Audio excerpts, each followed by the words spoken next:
અરે આજે તારી વાત હું સાંભળવા માંગુ છું. તું જ્યાં રહેતી હતી ત્યાં જીવતી ડાકણ જોવા મળતી અને તું તેમની પાસેથી કંઈક શીખી હોઈશ. અરે મને કઈશ આવી વિદ્યા હોય છે અને જીવતી લેડીઝ તે જંત્ર મંત્ર કરતી હોય છે તે જીવતી ડાકણ કહે છે. પણ તારા તે સમયનો તારા બોયફ્રેન્ડનો એક કિસ્સો કહે, સાંભળ. શું કહેવા માંગે છે? જે હોય તે સાચું કહેજે.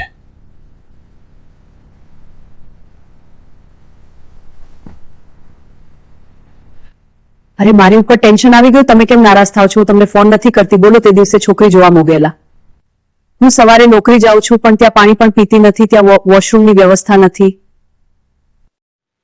ડિયર, હું ત્યાં ટિફિન લઈને જાઉં છું પણ જમતી નથી. એઝ ઇટ ઇઝ ટિફિન પાછું લાવું છું. અને ત્યાં મારા બોસ સુરેશભાઈ ઠક્કર નથી કે જ્યાં માનસી તારા માટે હું બેઠો છું. હું તમને મળવા નથી આવતી. બોલો. હું ક્યાં ના પાડું છું? આજે આવી તો ખરી.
ડિયર, તે શું જાદુ કરી દીધો છે કે હું તારા વિના ચેનથી જીવી શકતો નથી?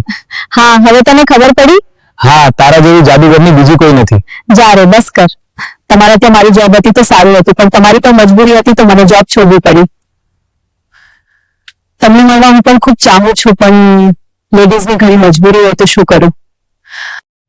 મારા હસબન્ડને 4000 રૂપિયા ઉછીના આપ્યા બાદ થેન્ક્સ તેમના બિઝનેસમાં હજુ લોચા છે. અરે એમ કેમ? હું વિચારતો હતો કે તેનાથી મદદ થશે. હા, પણ હજુ ઘણી તકલીફ છે. સમજો, હું વાત કરીશ. હવે મારે જવું પડશે મળવામાં. વહેલું મોડું થાય તો શાંતિ રાખજો. કોઈ વાર મીઠું કરી મારી ઉપર ખોટા ઇલ્ઝામ ના થાય તેની તકેદારી મારા સ્ટેટસ મુજબ રાખવી પડે. Very good. તારા બોયફ્રેન્ડનો એક જ કિસ્સો કહ્યો, બીજું ઘણું હશે. આજે હું અને તું ફ્રી નવરાન છીએ. બોલ. હા ખરું છે, પણ શરમ આવે છે. ઠીક છે તો સાંભળ. આજે 25 થી 30 વર્ષો આ વાતને થઈ ગયા. આ દરમિયાન બોયફ્રેન્ડે મારો કોન્ટેક્ટ નથી કર્યો કે મેં નહીં. હું મારા હસબન્ડ બંને સિટીમાં લેવા આવ્યા, પણ મારા હસબન્ડનો બિઝનેસ આર્થિક તકલીફ હતી. ત્યારે એક અમારા નાતના મારા હસબન્ડના ગામડાના એક ભાઈ મને જોઈ આશિક થઈ જતા. તેમને મારી એક જગ્યા જોબ નક્કી કરાવી.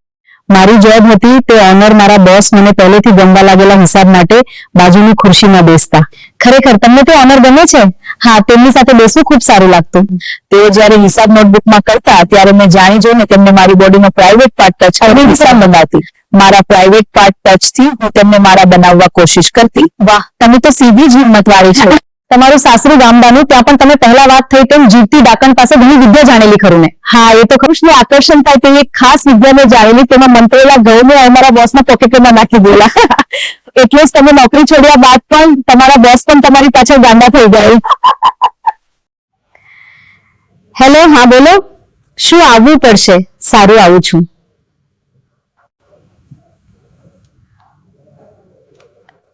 મારા હસબન્ડનો ફોન હતો. અમારે તો કોઈ સંતાન નથી, પણ તેમના કોઈ સગાના દીકરાના એડમિશન માટે.